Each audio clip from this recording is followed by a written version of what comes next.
podcasting since 2005. This is the King of Podcasts radio network, kingofpodcasts.com. Short Kings, it's time to clear the air on your dating life.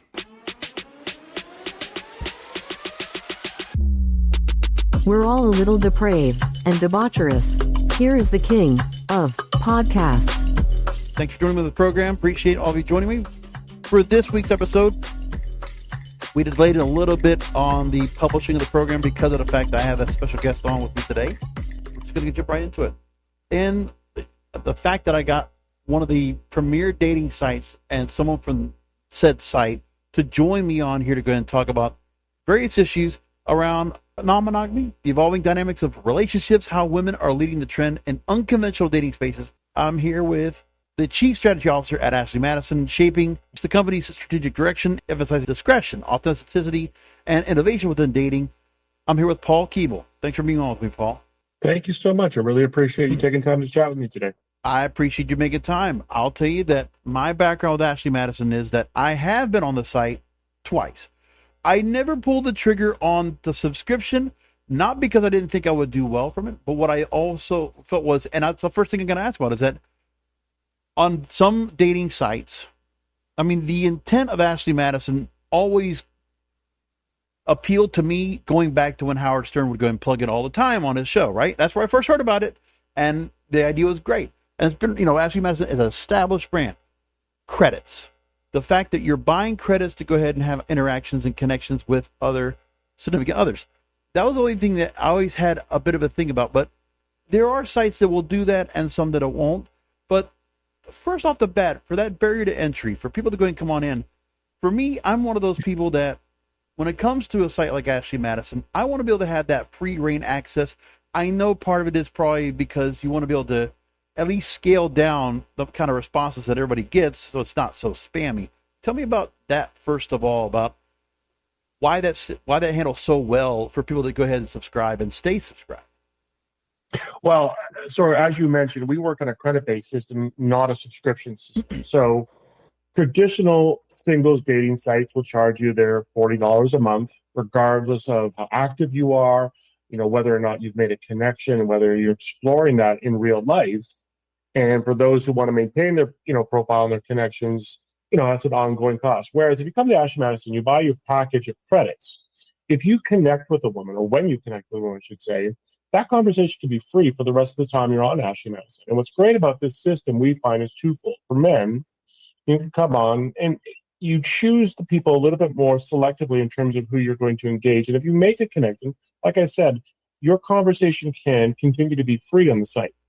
But if you continue that relationship into the real world, in essence, pausing your time at Ashley, you don't lose those credits. You can come back, whether it's a month, 6 months, and all your credits are there, so you can continue to use it and not lose any of the functions. So that's the benefit to men. You're not paying that monthly fee regardless of your activity level.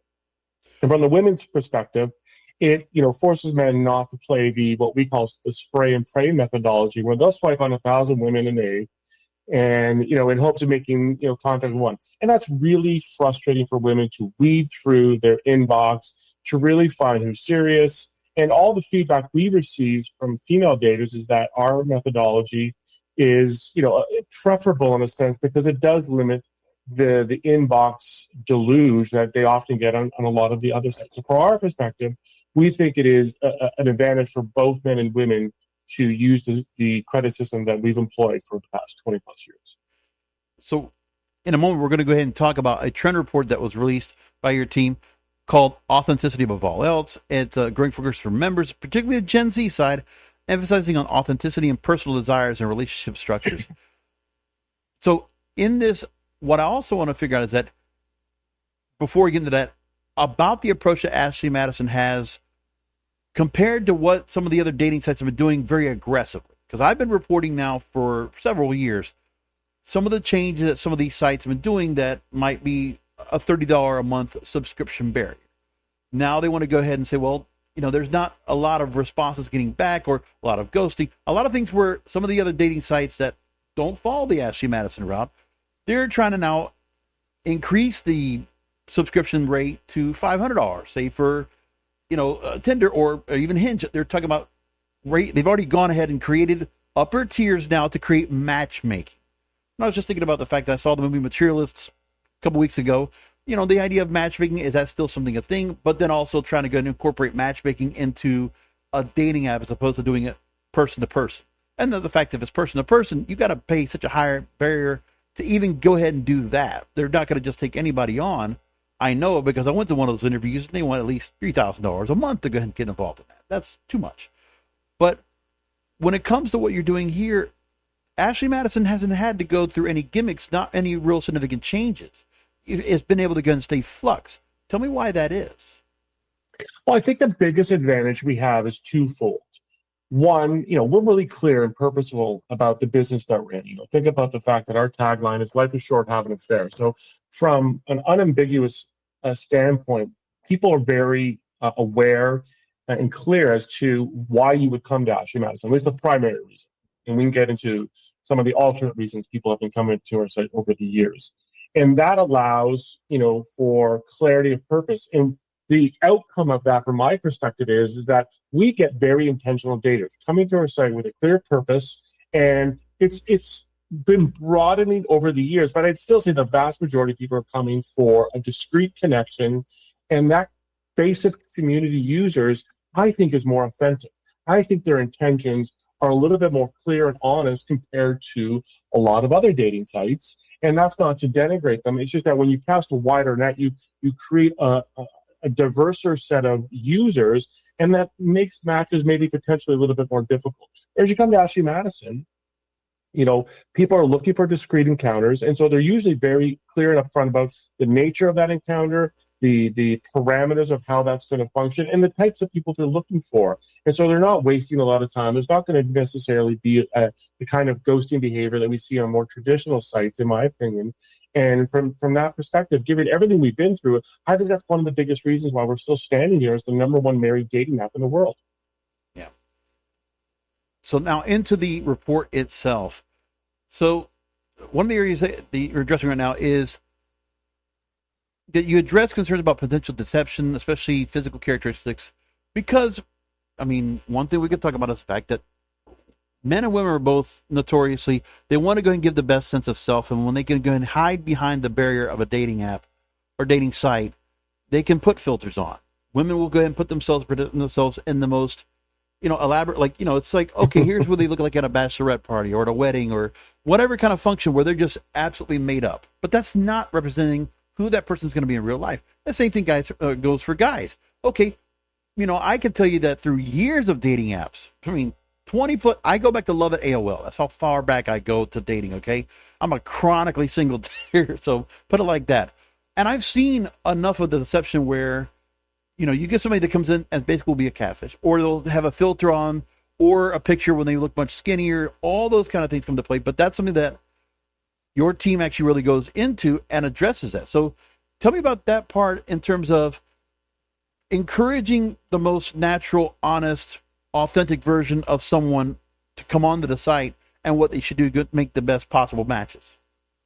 Well, I think it goes back to the reasons and rationales people are coming to the site. So knowing that we're a married dating app, the primary objective of our business is always to help people match who are looking to step outside of their monogamous primary relationships.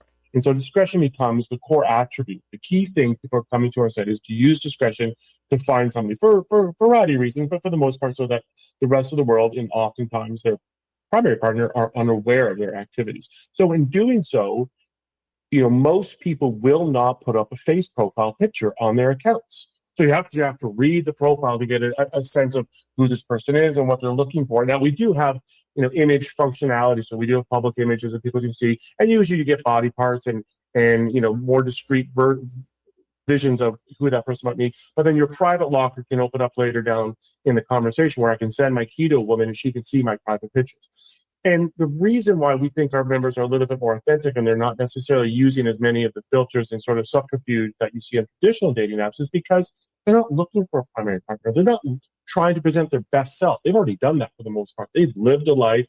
They've presented their best self. Often they're married.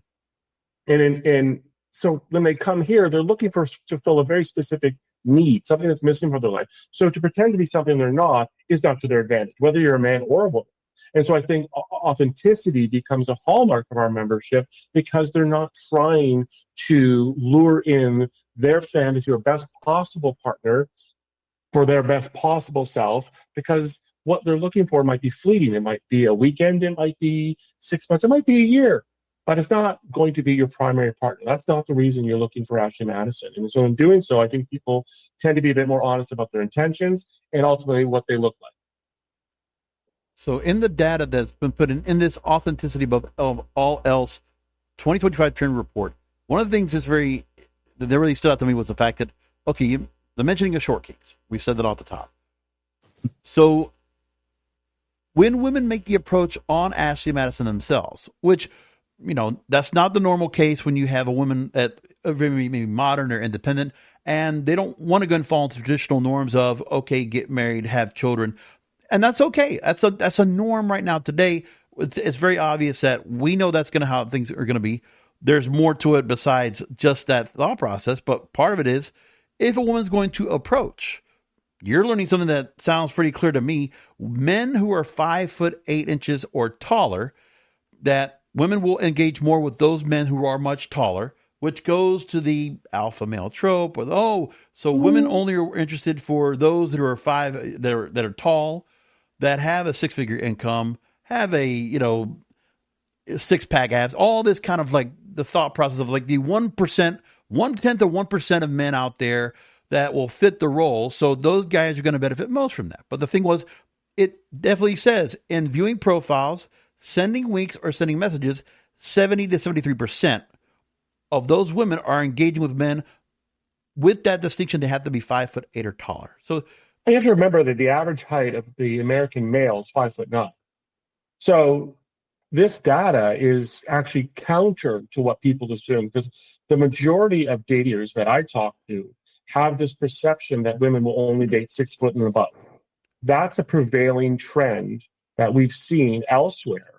And in fact, there's this new trend that I've recently come across called the 666 trend. I don't know if that's the devil's line or not, but you have to be 6 foot, 6 figures and 6 inches. Right. And our data is pushing back on that notion because of the vast majority of women are communicating with men 5'8" and above. That's below average height. So yay, short kings. So it's counter to what you're saying. Now, the reality is this. If you are 5'5" or 5'2", you're not going to be dating women more than likely who are 5'8", 5'9", 5'10", 5'7". That's just an unlikely, and that's not a new trend. That's just a reality check on the world. And, our data suggests that our female daters are open to a wider range of men than you might find on some traditional dating apps. Because what we've been hearing elsewhere is that those up below the 6 foot marker are struggling. And I think this was precipitated in part because Tinder announced they're putting a height profile filter on their app. So, subjugating men who below those new metrics to a lesser experience. But our data is showing, and we've had the ability, men have been able to, and women, all our member profiles have the capacity to list their height right directly in their profile. That's part of the metrics that you can sort of see, because again, it's a discretionary-based dating app. So you're not going to see as many photos as you're used to in other dating apps. So we have the ability to list things like height and weight and body type so that you can see is this a match for me? And the fact that, like I said, 70% are connecting with people who are below average and above, and that's a pretty good trend for us. Right. There's also one thing I've always thought about from the very beginning with Ashley Madison was there's a psychological feeling to this, because especially for men, I would think that we like the fantasy of maybe if we can find someone that is in a relationship, but they kind of have the feeling like, well, I've always had an interest in somebody who's married to this person or is dating this person. And the idea that they're taken, the taken aspect of that, I think has always worked well. And that's one thing that always stands out with Ashley Madison.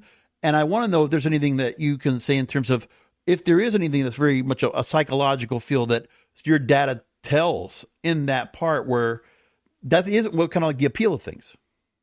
Well, it's interesting. One of the things I love about my job is I get to interact with a lot of academics and researchers around the world who are really interested in studying monogamy, relationships, and the nature of infidelity, because it's a subject matter that's very difficult to delve into in a public stature, because even on an anonymous survey, people lie. People lie to themselves. But if you've already signed up to Ashley Madison, you're sort of, admitting to certain behavior. So we had a researcher come to us asking if she could work with our data and our membership to uncover the reasons behind female infidelity and male infidelity.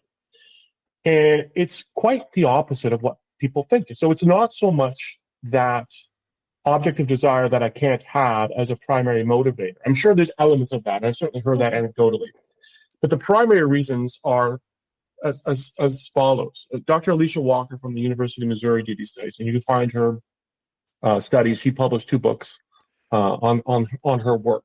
And it's important just to underscore that, this research was done on her own accord. We did not pay for it or facilitate. Well, we facilitate, but we didn't manipulate or have any control over the research other than giving her permission to talk with our members.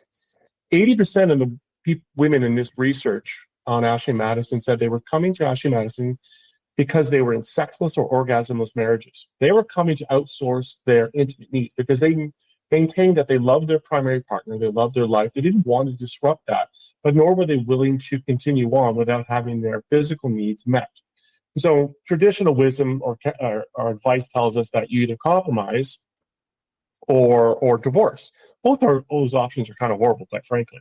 So we offer a third path, and these women are choosing that. Interesting, though, and this is the one I think people struggle with the most, is that the vast majority of men in this research were coming to Ashley Madison because they were looking to fulfill emotional validation that was missing from their primary relationship. We live in a world, particularly in Western culture, where the alpha male stereotype exists, where we're supposed to be stoic, strong, emotionless, boys don't cry, and you're the man of the relationship, the man of the house. Everyone else needs come first, and this idea of needing validation is seen as a weakness. And so we subsume that and push that down and bury that. And that leads to bad outcomes that can manifest in horrible ways. And so a lot of these men are saying, you know what? I do want to be told that I look nice. I do want to be told that I'm valued and of interest to the opposite sex. And that's the reason they're coming to Ashley Madison. Now, that often will manifest in a physical relationship just as much as an emotional one. But it's that validation of feeling needed, wanted, and desired that drives men to Ashley Madison. The area of disclosed non-monogamy. There's the idea that where I would imagine that one of the things that people that are coming to the site as well is that they want to find someone that will have no strings attached. There is a part where, but the thing is, we know that friends with benefits, now called situationships in the current day, it's changed, it continues to evolve. But one area that it's important to me before I say anything else, before I delve deeper into it, is, for the preferences that are out there, that women that are modern, independent, maybe very, very actively feministic, that they really want to go and have their freedom, their independence, and they want to be able to just go ahead and follow whoever they want. But they also want to be able to go and say, okay, look, but this is how our relationship is. We're not in a commitment. We'll have, a relationship that we can, interact with each other, but we are open to other partners. And it doesn't even matter who that might be. It's just it's just open like that. And the fact in the data is that 48% of those relationships are being mutually decided upon. So when you look at this dynamic, and do you see that it continues to increase more, that the idea that partners don't want to just go and be in monogamous relationships and don't want to stay committed or feel like they're being held into one, that they can have freedom to kind of frolic around and see what else is out there? Well, I think what's interesting is that there is certainly a trend amongst Gen Z pushing the boundaries of what monogamy means. And it's interesting the way your phrases are the way you're using language. It almost comes across as you have a negative stereotyping to those who are seeking, a new definition of monogamy. They're not so worried about being held to it. They're not so worried about the constraints of it. They're saying there's a different way to look at it. So they're not coming at it from a point of shame or from a point of negativity. They're just saying monogamy works for a lot of people, but different styles of monogamy, or if you wish, non-monogamy, equally works for a significant portion of people. In fact, over the past 6-7 years, we've been tracking some of our membership, in terms of whether they are what we call disclosed or undisclosed non-monogamists. Undisclosed Right. meaning your partner is unaware of your activities. Yeah. Yeah. About 20% of the membership across the states would indicate to us right now that they are in disclosed non-monogamous relationships. And I think that number is increasing because I think people are seeing the limits of monogamy and seeing as it pertains to their personal life, not as a negative of monogamy. Just there's ways to change it and manipulate it to make it fit your world in a very open, transparent way with your partner. And so we use terms like polyamory and open relationships and lifestyle. Right. I think a lot of our members aren't necessarily holding to any one singular definition because I think they find that constraining because I have to follow somebody else's definition. What they're saying is what I do with my partner is up to me. And I think, Dan Savage, coined this term many, many, many moons ago, monogamish. And I think that's a better way to sort of look at it. Yes, I have a primary partner and they are a function and a core aspect of my life, but both she and I, have the capacity and the trust to be open about each other's interest and desire. We live in a world now, I'm Gen X, so I don't have my kids to say I'm old. But, for my parents' generation, premarital sex was very much frowned upon and looked down upon. I'm 100% certain it was happening a whole lot, but it was tut. My generation, it was kind of the norm. Now it's expected because I don't think a lot of people want to train their husband or wife to be a good sexual partner. They want them to come with some experiences. They may, the three monkeys plug their ears, eyes, and nose and not want to know how they came to these, experiences per se. So I think that's too is diminishing, but people are expecting it. So the idea that we've gone from one person I have sex with for my whole life and that's it, nobody pre, no one post, to now we have people who are pre, but once I settle down, that's done. Now we're saying, okay, if I can have sex with people beforehand, what's the difference if I have sex with people now if I'm open and transparent and, want to discuss it with you? But what's interesting for us is that, when we look at Gen Z, they're a little bit more out loud and proud, with their behaviors because they have far less at risk. Our constituency, our members, it tends to be a little bit older, our main members, 35, 40 plus. And so now you've built a bit of a life. You got a career going, maybe you're married, maybe you got some kids. You don't want all these people knowing what's going on in your business. You don't want them to know you're exploring the boundaries of monogamy as it relates to your individual relationship. So they're coming to Ashley Madison because of the discretion we offer and the community of people who are open and honest and transparent about the nature of why they're there. And I think that trend, that discretionary-based, interest in expanding the definitions of monogamy is one that is going to grow exponentially. I don't think you're going to suddenly see a massive rise of polyamorous couples out and loud and proud raising kids. It's amazing that there are those people who can and will do that, but I think that's still always going to be, borderline 10% of the population. But increasingly, there's a subset of people that's going to be a much bigger number that are interested, but just don't want the world knowing because they don't know how long they're going to do it or how far they're going to take it. So to unpack a couple of things for that answer, yes, I am quite cynical because of my history with dating apps and just also with the feeling of the interactions of being with women. I'm also Gen X, but I'll also tell you that 20 years ago, it was a common thing for guys to have that kind of thought process of, well, you look for a stable of women to go ahead and interact with. Like there's not going to be somebody that you're going to be with regularly because the biggest thing I always had an issue with if I wanted to date was if a woman's going to get back to you. And this is before iPhones, this is before smartphones. Are you going to get a call back? You're going to get a beep back. You're going to get a text back, whatever it is. That was an issue going on. So like if you can't get that constant interaction, if you don't have that kind of deal, because in those type of relationships with benefits, it's when it benefits, when it works for the timing for both. The other thing is when it comes to discretionary, I guess, of course, in the area of Ashley Madison, that's always what's been important. But I also feel like there is a dynamic change in those kind of disclosed non-monogamous relationships. You tell me if I'm wrong, but for what I'm seeing the trend is right now, while women are definitely becoming more independent in their femininity, I've always felt like that there's guys now in their masculinity have lost a step into where they are because they're not as dominant as they once were. They are, there's toxicity that comes in because they never got a real role model of, seeing what a mother and father were like, or just seeing, how it is to be properly dating somebody or to court a woman or just to go ahead and know what they're going to do sexually to please and satisfy a woman.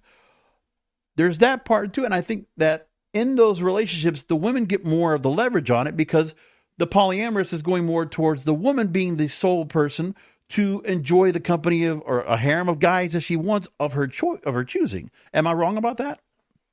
Well, I think there's elements there that have some, factual truth to them, but I would, probably push back on some of the phrasing. But I understand it comes from a personal experience and perspective, and we all have those, filters in the way we view the trends. I try to be a little bit more objective and pull myself out of it. I'm an active dater, so I do understand what you're saying.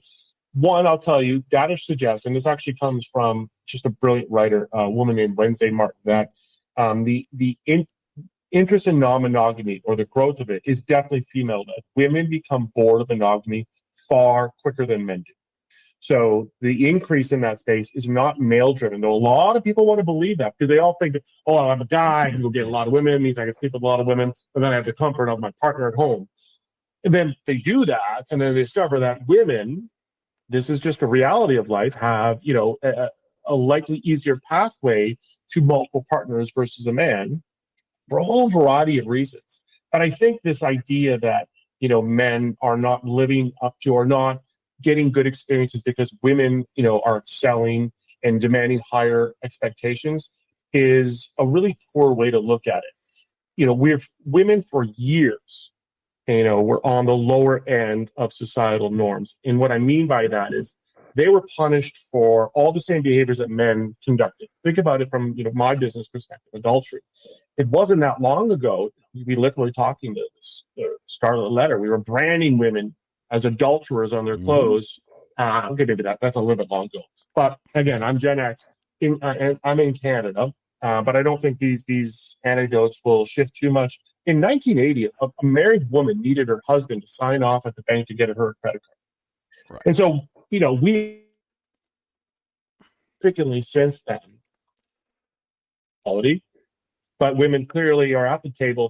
They can have strong careers and they have financial independence, which is the big, previous limiter in terms of female behavior. Because if a woman was caught cheating in the 70s, she could lose her kids, she could lose her financial well-being. Her pathways to success are far more limited than where they are now. And what women are basically saying is, hey, I'm going to put time and effort into a relationship. I've worked hard for my career. I've earned a spot at the table. You should equal me. Not necessarily monetarily, not necessarily, from a societal status, but from an effort perspective. And I think a lot of men have been lazy over the years and they haven't put the effort in to dating women. And they didn't have to. Women's, choices were far more limited. Dating apps have democratized it a little bit more because now I can expand my potential pool of mates to a much wider audience.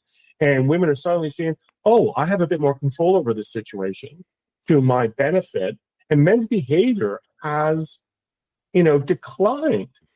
Let's be honest. You go ask any, woman who's gone on a dating app for more than a day, but over any significant period of time, and then ask her how many dick pics she's got unsolicited.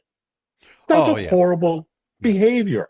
And so men are telling women that they're not ready for a relationship if that's the thing. Because let's be very, very honest. That behavior is no different than me going over to the local bar and flashing a woman in real life. There's no difference between those two behaviors.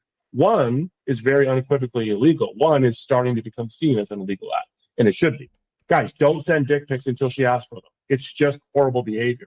And all these men who are having these horrible behaviors are causing women to increasingly up their expectations. Because if you can't not send me a picture of your dick within the first 6 messages on a dating app, clearly I don't give a shit how much money you make, what status you have, and how good looking you are. Your behavior is abhorrent, and you're out of here. So, I think that's what we're seeing more than anything else, is that women are asking men to, hey, we still want you to be a gentleman. We still want you to be chivalrous. But my, ability to attract a potential equal mate has increased substantially because I am independent, I'm strong. And so I'm asking you to meet me where I'm at. I'm not asking for the world. And I think men, haven't adjusted accordingly to this new dynamic, but it's not women acting badly. It's men behaving poorly. But I think part of this too is that guys have given up too much ground. Like all for equality, but I think what's happened is that now the tables have turned the other round, where women have gotten much more autonomy. This fact that they have the dating sites as a deterrent, they have so many more barriers that guys have to break through in the first place. And it's always got to be the thing where guys have to go and break through barriers to get closer to a woman, to go and get closer and more intimate into a possible relationship. That's been always there. Now, dating apps always just created more of a ground like that. And I think there have been some guys now that have gotten to the point where there's a fatigue to dating apps. We know there is, that, they just don't care anymore. They're being dismissive about it, and they don't. And so when they're doing things like it's obviously stupid and immature to go and think, oh, well, just throw a dick pic in there and just see what she thinks. We know that there's not going to be any girls that are ever going to respond to that anymore, but it happens so much. And, I think part of it is just that if a woman is going to be on a dating app, is she not going to be open, or she's not going to be very, responsive to a potential person that's approaching? If they're not willing to go ahead and say, okay, then just decline them. So I'm sure, Paul, you're familiar that there are other sites out there that will, let's just say, encourage sugar dating, okay? Transactional relationships. And I think that one of the things that happens, and I'm not going to say, I'm not going to go and put any figures and say that people on Ashley Madison are doing that, but I think one of the things that's coming in is that the mindset of some women that are now at this point of dating, they want something more than just the courtship. They want to have something that's going to be benefiting them, that they're going to get in return for the time spent. Yeah, I think sugar dating is clearly a part of the industry. I think it's a much smaller subset than people want to believe. I think they get a lot of airtime and awareness because it's salacious, and we love stories that counter the norms. But you go look at the publicly traded numbers for any of the big dating apps. You'll notice none of them are the sugar dating apps. Okay, so let's put that aside. But there are elements of that, and let's be also honest. Every dating app that exists out there has people who are married, pretending to be single. They have people out there being sugar. You can't stop these people showing up on your app. They do exist, regardless of the nature of your app. So that happens. But you have to look at what is this app intending to be, who is supposed to be there. Listen, there are men and women who both like the dynamic of that transactional space. Good for them. They can go have at it. I would recommend highly go to the places that offer that. Don't go there to it. Don't go to Ashley Madison, because you're not going to have a good experience. Right. Don't go to Match or Hinge or Bumble. You're going to not have a good experience. I don't even think they would let you on the site once they discover you. But, the idea that a woman is asking for X, Y, and Z in a relationship or a dating dynamic, that's the function of dating apps. Filter them out, have the conversations, talk to people. And I think the lost art of conversation is really something that has befallen the dating world, because the ease and ubiquitousness of having access to, 1,000 women, let's be honest, maybe 10 for me, available on a Friday night on this app that I can chat with, has lessens men's capacity to engage and be thoughtful in the conversation. And I can't tell you how many times when I speak to women, if you string together 2 or 3 sentences together that are coherent, they're like, oh my God, you can speak, you're amazing. And it's like, no, I'm not. But what you're telling me is that men are not putting in the effort. And I get it. It goes back to your point about fatigue. And that absolutely is happening. But let's be honest, the fatigue that people are experiencing isn't just specific to the dating app industry. I think there's a digital fatigue happening. I think there is a desire for in-person, in real life experiences that dating apps like Ashley can help fulfill, but you've got to go in with better clarity in terms of your intents and your purposes. And let's be honest, I would love to go on a date with Giselle Bundchen. I hear she's potentially looking again. I don't know. Unrealistic, not happening. So nothing wrong with stretching who you're reaching out to, but let's be realistic. No 25-year-old woman who's a model, who's gorgeous, is going to date old Paul. That's not happening. So let's be realistic about who we target. Let's be realistic about our expectations, and let's communicate. Let's talk to the people we're thinking of being interested in. Give them information, and not, hey, what's up? Those are horrible forms of communication and not indicative. But I get it. Like when you've gone to the 10th to 15th person, trying to come up with something witty and insightful, oh my God, it's hard. it really can be draining. And so, I have a lot of empathy and sympathy for that. I would argue, there's a great, a whole new host of new tools, of AI tools that, you can take the information you have from a person's profile, plug it in there and say, what's a great intro response? Take away that fatigue. Use the tools that are out there to help facilitate that conversation, because I think that is the way to do it. But just make sure if you're doing it, be honest and authentic. Don't try to, portray yourself as something that you're not, because the reality is, if you set an expectation that you're a great communicator and then you show up in person and, you're unable to speak the same way you chatted, you're going to get red flagged real quick, and that's going to be a one date only scenario, and you're going to get ghosted. Now, when I make the point about sugar dating and some of those sites that are out there that will attest to that, the one thing is there are some of those sites, there are some of those users from that might go ahead and try to use that approach onto a site like dating on like Ashley Madison, and they won't do well on it. But where I want to come from as well is that that dynamic, as you said, is usually like somebody older, an older man trying to go and date a younger woman.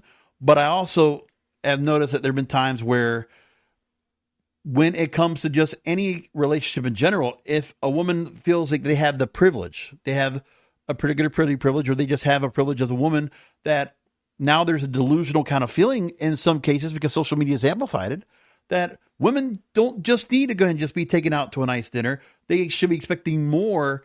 It's not just where you take somebody out. The dates have to be a certain level, and there's an expectation transactionally that comes into, once you go ahead and meet off the site, now the expectations for a woman to meet with a guy is not just, that they're nice looking and that they have a lot of things in common.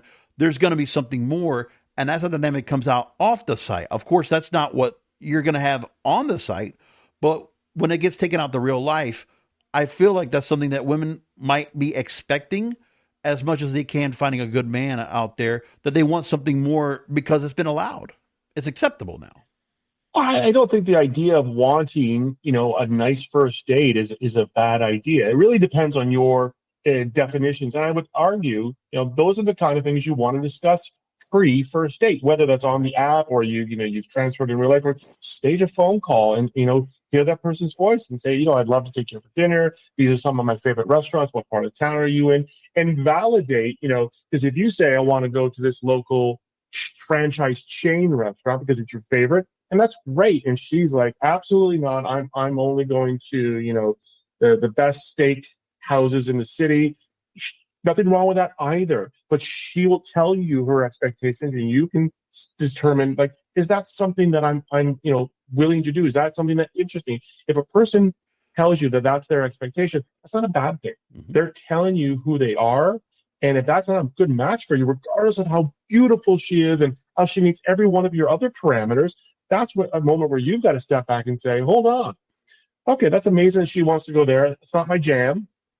It's no different than saying you match with, the perfect woman in every respect, geography, aesthetics, demeanor, all those elements. And then she turns around and says, hey, listen, I'm a vegan and I expect you to, eventually follow suit. And you're like, it's not happening. I mean, 3 burgers a day kind of a deal. Let's get realistic. These are the reasons you have these conversations. So yes, you don't have to go through your whole life experience pre-first date, but check in and have some conversations, schedule a phone call and ask a little bit about, what's their dating expectations? What do they like? How do they facilitate? I actually remember going on a date last year with a woman, and one of the first questions she asked me was, why didn't your last date work out? And what did you learn from it? I thought that was a really interesting question to ask, because you could assume she was looking for the negative, but what she was trying to determine, because I asked her, I feel bad every single date I ever go on, it's half personal, half market research. She was trying to see how I thought. What was my view of things? So if I went immediately negative and chastised the woman I was dating, that's telling my perspective. Right. Good or bad, doesn't matter. So these are the types of things you need to do on a pre-first date conversation or chat. Vet them accordingly based on all the things you've learned from your previous dates you didn't like or didn't work out or were clearly flags for you. Probe them. Ask them in a responsive in conversational way and see how they come back to you. But don't make it 20 questions. Don't make it an interrogation. Have a conversation. So we know that in many cases now, we're seeing a lot of the traditional barriers that are getting dropped down. And this is the point where I make the point of the show being called Depraved and Debaucherous, is because we are kind of just growing more into the acceptance of things not to have to be so strict or so, concrete as it was. Again, in your report, you talk about how infidelity is no longer being seen as an automatically the end of a relationship, but instead of a sign that something is no longer aligned, and there's an increase in forgiveness. But then also, we can look at the fact that we don't need to go and play the dating game anymore, is what the other thing I keep getting from all this as well. Because when your team talks about authenticity above all else, it's just stripping down exactly what you're looking for and not beating around the bush. Because I think, and that's one of the things I feel like I'm getting from the report, is that, especially with Gen Z that's coming on to go and adopt onto Ashley Madison, is that they want authenticity in romantic collections. And it's like, okay, then just what are you looking for? And we don't have to go through the route of, it's the encouragement of that instead of trying to go and, act like something that you're not. Is that pretty much the right idea? Yeah, I mean, I think, as I said at the top of our conversation, our members tend to be a bit more authentic and honest about their intentions and the nature of, the relationships or situationships or however you want to define it, they're looking for, because again, they're not looking for their potential mate. They're not looking for happily ever after. They have that in a sense. They're just looking to add to it. And in doing so, I think they get better experiences. If you're looking for perfection on a dating app, you're going to be disappointed because it doesn't exist on both sides of the equation, quite frankly. And if you think portraying yourself in your best version, listen, there's days where I look great, my hair is, almost looks like it's normal, and that's amazing. But that's me 5% of the time. So if you're showing your best 5% of yourself in your photos, you're not being represented. Now, I'm not saying take your bedhead photo, put that on your profile, but be realistic about the individual. If she's put on these gorgeous photos and she's posed and it's elegant looking and gorgeous, there's a day where she's in her sweats and t-shirts and, her hair looks like a rat's nest. And that's called life. And so if you expect her to look like that all the time, then what are you bringing to the table? Are you always going to look your absolute best? So these are the things you have to, equate in terms of what type of experience am I looking to have? And so it's not just being honest with the person on the other end of the conversation. It's being honest with yourself about, what do I want out of this? How do I think, I present, and how do I match up to this individual's expectations? Read the profile. Go to the details she's given to you to see if you're even remotely matched, not just physically, but like if they say, like, I love my 6 a.m. morning hikes, I'm like, good for you. We will never see each other because I am sound asleep at 6 a.m. and it's amazing. Like, nothing wrong with that, but it's never happening. Right. So it doesn't matter if she's a perfect match in every other category, but if that's her jam, that she wants to get up and do morning hikes on the weekend, and you're like, no, I got coffee before everything exists, and I'll see you at 9 o'clock when you come back to make you breakfast. That's what I mean. So be honest with yourself, be honest with the person that you're talking to, and I honestly believe you'll get far better interactions. So I think a lot of people try to not necessarily play a game, but they're trying to present their best self across every aspect of the conversation. And it can be exhausting trying to be your best. That's why we're not at that stage all the time. Exactly. One other question I want to point about is that with Ashley Madison, you took the Authority magazine earlier in January this year, mentioning that Ashley Madison launched, or I don't know if it's already launched yet, but a new verification initiative to have people use their government ID to verify they're real and authentic. So with that, members that have been verified experience a 700% increase in profile views, 400% increase in inbound messages. So tell me about some of the changes that have been done with Ashley Madison to, emphasize safety and security. Yeah, so that is, a long-running, project where we're constantly looking, not just for our site, but, across the whole dating industry is how do you create trust and respect and authenticity so that the members have the experience they're looking for. And so we give our members now the option. You can verify through a number of different ways: selfie profiles, government ID. And, when I see someone who has the check mark on Ashley Madison, I know that they've given up their government ID to verify who they are and their, authentic self. And that gives me a lot more confidence in that profile. And that's why they're seeing the increased, views and connections. And I think it's, going to be part of a bigger trend on that front. We have a great trust and safety team, and we're constantly monitoring. So if you ever interact with somebody on our site and you don't feel they're authentic, meaning they're misrepresenting themselves or fraudulent, with self-reporting tools, our team looks into every single report. And here's a great thing. If we discover a profile is in fact fraudulent and we kick them off the platform for breaking our terms and conditions, if you've interacted with them, even if you didn't report it to us, we're going to give you your credit back for initiating that conversation, because that wasn't an authentic experience, and we're going to take care of you. So we've got your back on those pieces, so you can have the confidence to reach out to anybody. And then if you just feel like something's a little off, we're going to look into it, because we want to make sure everyone on our platform is as authentic as possible, so that the experience in the community is exactly as we marketed it. And so that's a big function of our site. AshleyMadison.com, an opportunity for people who are looking for, in essence, a discreet affair, and also something that aligns with your lifestyle. So the thing is, this is for my audience that works really well, because for those that have not been successful in traditional dating or traditional relationships, 20% of your membership actually identifies as being open or polyamorous. So there's open, you can explore whatever your lifestyle could be, explore whatever kind of dating choices you want to have. And Ashley Madison does that for you. So as we wrap things up, Paul, if you can make the pitch right now to listeners here, when they have all the glutton of other dating apps and the other dating sites out there, why is it that, some 20 years later, Ashley Madison is still the place to go? AshleyMadison.com.